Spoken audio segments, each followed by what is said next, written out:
मेरा मन इसलिए भी भारी है कि हमने अभी तक अपने भारतीय संविधान को खारिज नहीं किया है, जिसमें एक लोकतांत्रिक देश में धर्मनिरपेक्षता के मूल्यों को स्थान बहुत ही मजबूती के साथ दिया गया है।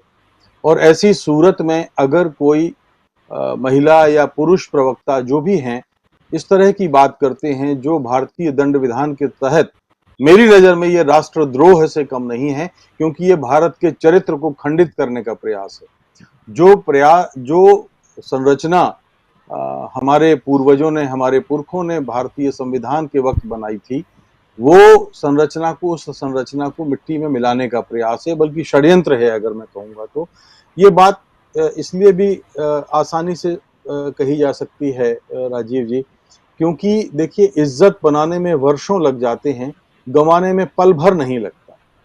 आपको हमने जो है, जो भारत अंतर्राष्ट्रीय स्तर पर जो छवि बनाई थी अपनी विदेश नीति की, अपने सहिष्णुता वाले रूप की, अपने धर्मनिरपेक्षता वाले रूप की, वो छवि यकायक हम देखते हैं कि एक तरह से एक कलंक कथा में बदल गई और खंडित हो गई। तो मैंने तो कभी ऐसा उदाहरण दूसरा नहीं देखा। और मैं एक कहानी आपको इसलिए सुनाता हूं कि देखिए, 1969 में जब भारत में राष्ट्रपति फखरुद्दीन अली अहमद थे, तब लगभग उसी साल या शायद एक आध साल पहले इस्लामिक देशों के इस संगठन का उदय हुआ था और पाकिस्तान उसमें बहुत मजबूती के साथ शामिल था। इसको बनाने के पीछे उसकी बड़ी मंशा थी। तो भारत को भी एक न्योता भेजा गया, क्योंकि भारत में एक बड़ी आबादी मुसलमानों की थी और न्योता आ गया। भारत ने निमंत्रण स्वीकार कर लिया। राष्ट्रपति फखरुद्दीन अली अहमद जाने की तैयारी कर रहे थे। भारतीय प्रतिनिधि मंडल आधे रास्ते एक विशेष विमान में पहुंच भी गया, लेकिन पाकिस्तान ने वहां नाराजगी दिखाई, गुस्सा दिखाया और बीच रास्ते से भारत का वो न्योता वापस लिया गया और उस प्रतिनिधि मंडल को वापस लौटना पड़ा था। वो एक स्थिति वो थी। और दूसरी स्थिति वो थी कि अभी कुछ बरस पहले उसी इस्लामिक देशों के सम्मेलन में भारत को गेस्ट ऑफ ऑनर के तौर पे बुलाया गया था और पाकिस्तान ने फिर एक बार कहा कि ये इसमें अगर आप भारत को बुलाते हैं तो मैं हिस्सा नहीं लूंगा। और इस्लामिक देशों ने उसका कोई परवाह नहीं की और पाकिस्तान ने उसका बायकॉट किया और भारत गेस्ट ऑफ ऑनर की तरह वहां पर उस सम्मेलन में शामिल हुआ। और भारतीय मंत्री के भाषण में साफ कहा गया कि 99 जो खुदा के 99 रूप कहे जाते हैं, बताए जाते हैं, और वो उनके जरिए जो शिक्षाएं दी जाती हैं, उनमें कहीं पे भी अशांति की बात नहीं कही गई है। भारत के सारे धर्म, भारत के लोग जो रहने वाले लोग हैं, वो सब शांति की बात करते हैं, सद्भाव की बात करते हैं। और इस पर इस्लामिक देशों के उस सम्मेलन का जो हॉल था, वो तालियों की गड़गड़ाहट से देर तक गूंजता रहा। उन्होंने आतंकवाद पर करारा प्रहार किया था। एक बात तो ये हो गई कि हमने, देखिए, वहां से हमने सफर तय किया था जब हमारे को बहुत बहुत ही सम्मान के साथ नहीं देखा जाता था, खासतौर पर अल्पसंख्यक समुदायों में। लेकिन एक स्थिति वो थी जो हम अभी कुछ बरस तक बना के ले गए। आज हम देखते हैं कि जिस तरह से मुस्लिम देशों में, इस्लामिक कंट्रीज में जो भारत की छवि बनी है, वो उस भारत की छवि का भरपाई, उसको दोबारा बनाने का काम कितने वर्षों तक चलेगा, ये, या कब तक, कितनी मेहनत हमें करनी पड़ेगी, नहीं कहा जा सकता।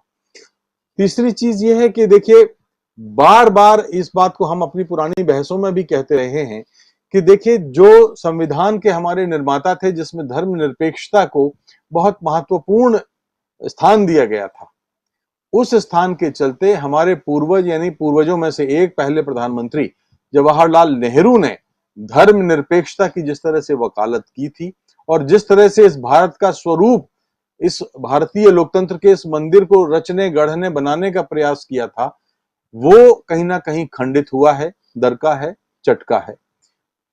विदेश नीति की बात आपने की है। जब जब भी हम नेहरू की विदेश नीति से भटके हैं, हमने ये देखा है कि भारत के लिए बहुत मुश्किल हो गई। क्या आपने कभी सुना है कि भारत का कोई प्रमुख संवैधानिक स्तर पर जिसने प्रधानमंत्री पद संभाला हो, यानी देश के रूप में अमेरिका के राष्ट्रपति का प्रचार करने जाता है, यानी भारत देश प्रचार में शामिल होता है। कभी आज तक आपने सुना है? कभी नहीं सुना है। और जब वो प्रचार में शामिल होता है तो नेहरू की विदेश नीतियों की धज्जियां उड़ाते दिखता है।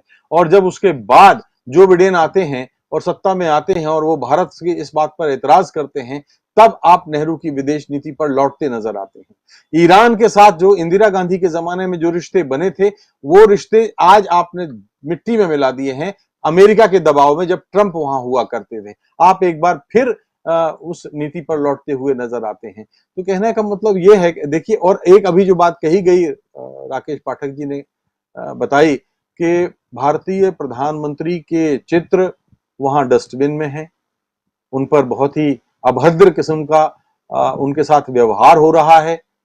भारत के जो लोग वहां बसे हुए हैं और उनके लिए जो इंडियन स्टोर्स हैं, उनके इंडियन प्रोडक्ट बैन कर दिए गए हैं। आप देखिए, सिर्फ एक घटना के पीछे ये बात हुई है। और कितने देश दुनिया में हैं जहां भारतीय नहीं हैं? शायद 2 या 3 देश ऐसे हैं जहां पर भारत के लोग नहीं हैं।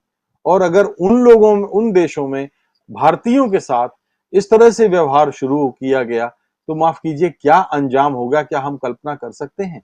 तो ये जो कथित फ्रिंज एलिमेंट हैं, जिनको जो उस पार्टी को रिप्रेजेंट करते हैं तमाम चैनलों पर, अगर उन्हें अपनी पार्टी की वैचारिक प्रतिनिधि धारा का भी उनको अगर पता नहीं है, तो क्या इस पर कोई यकीन करेगा?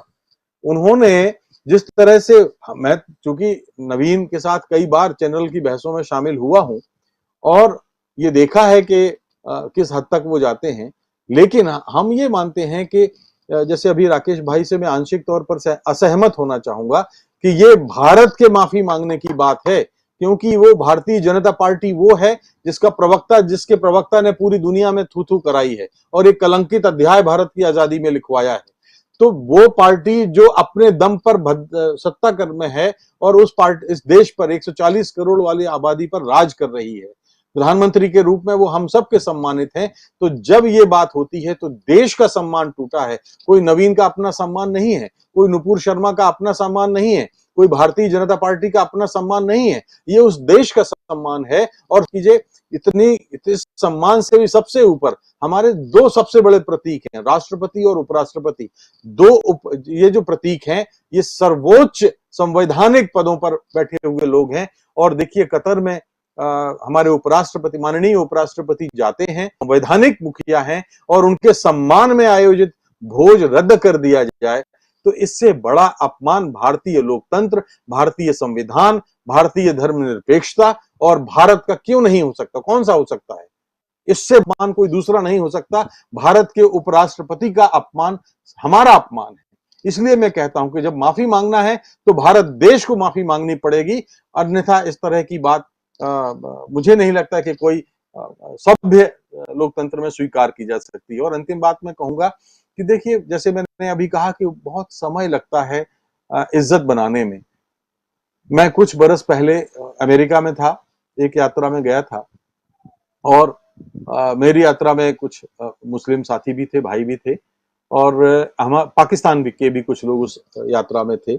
और हम लोग डिपार्टमेंट ऑफ स्टेट के मेहमान थे, एक तरह से जो भारत में स्टेट गेस्ट का जो दर्जा होता है, हमारा भी दर्जा करीब करीब वैसा ही था।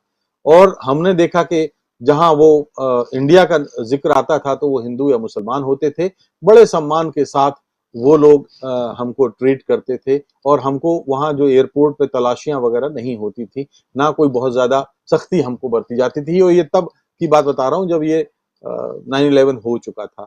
लेकिन पाकिस्तान के जो मुस्लिम साथी होते थे, उनसे जूते उतरवाए जाते थे, कपड़े उतरवाए जाते थे, बेल्ट उतरवाए जाते थे, वे भी डिपार्टमेंट ऑफ स्टेट के गेस्ट थे। तो कहने का अर्थ यह है कि देखिए, आपके देश के मुस्लिमों की इज्जत एक दिन में नहीं बन गई है, 2 दिन में नहीं बन गई है, 3 दिन में नहीं बन गई है। हमने 70 में अपने देश की कल्चर को संभालते हुए अल्पसंख्यकों को वो सम्मान दिलाया है कि पाकिस्तान के मुसलमान भी जो है भारतीय मुसलमान इज्जत को, जो दुनिया भर में इज्जत मिलती थी, उससे ईर्ष्या करते थे। तमाम देशों के लोग, इंडोनेशिया, मलेशिया और भी तमाम देशों के जो मुस्लिम हैं, वो भारतीय मुसलमानों जैसा होना चाहते थे। इतना सम्मान हम देते थे, इतना सिस्टम उनको सम्मान कर देता था। और अभी भी देखिए, हम लगातार कुछ समय से देख रहे हैं कि जिस तरह से एक आक्रामक भाषा, व्यवहार उनका जो उनके प्रति हो रहा है, और इसके बाद भी जिस संयम का परिचय वो दे रहे हैं, बहुत मुझे दाद देना पड़ेगा, क्योंकि ये भारतीय संस्कृति है जो हम सबको जोड़ती है तमाम धर्मों के प्रति में। इकबाल ने, देखिए, इकबाल ने राम की भी तारीफ की है और अल्लाह की भी तारीफ की है। इकबाल के अगर आप ग्रंथ पढ़ लें, अल्लामा इकबाल की मैं बात कर रहा हूं, तो उन्होंने भगवान शिव की आराधना लिखी है। उन्होंने 1904 या 7 में गायत्री मंत्र ओम भूर्भुवस्सुवः तत्सवितुर्वरेण्यम वाला उसका उर्दू में अनुवाद किया था। हालांकि ये बात अलग है कि उर्दू कठमुल्लाओं ने उनको इस बात पर उनको कुफ्र आयत कर दिया था, लेकिन इकबाल वो थे जिन्होंने हमारे भारतीय, तो इस देश की जो संस्कृति है वो ऐसी ही है।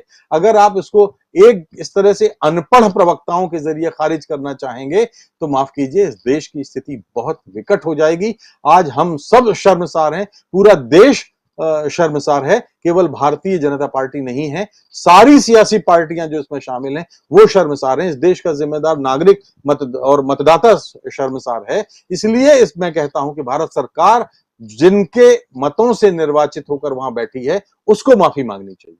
जी बिल्कुल। बादल